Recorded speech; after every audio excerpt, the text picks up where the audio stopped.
Neighbours. Everybody. A picture of suburban Melbourne shown in 60 countries globally.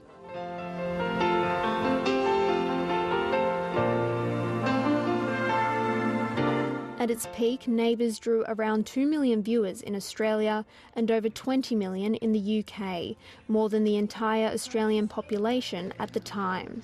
People were crazy about it. They were in love with the characters. They were desperate to know every little thing about them. This is going to hurt you a lot more than it's going to hurt me. While many Australians lived next door to people from around the world, for much of the show's run, cultural and ethnic diversity was missing from Ramsay Street. You sure you're okay to go to school? Yeah.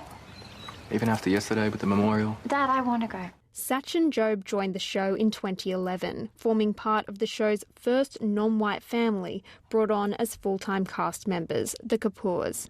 But change didn't come to Erinsborough easily, and the family became the subject of an online backlash. Why do we need an Indian family on Neighbours, or, send them back to India? It were comments that just basically wanted to exclude us. I wasn't really surprised. It did frustrate me, it irritated me. Susan Bauer was the show's executive producer when the family were introduced, but left shortly after.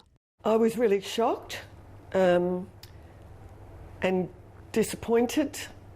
Many times there was downright racism, and I didn't think my country was that. I wasn't brought up like that, so I didn't expect it. In 2013, Sachin and his on-screen daughter were written out by going back to India. Sending us back to India didn't make sense to me because, as I said, we were born and raised in Erinsborough, raised there, to sending us back to a country that we're not from, and then with no return date just made no sense. Fremantle Australia didn't respond to requests for comment. Last year, it launched an investigation amid claims of racism on set. The results were never made public. In recent years, Neighbours has made progress when it comes to diversity.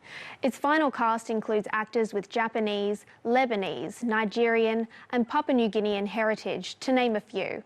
It's featured actors who are transgender, non-binary and with Down syndrome. And it showed Australia's first TV same-sex wedding after it was legalised in 2017. It is my very great pleasure to pronounce you married. Can I get an amen? The show's end closes a chapter in Australia's TV history. When I left, I cried, and when I heard that news, I cried. I'm a big sucker. A goodbye to good neighbours and good friends from around the world.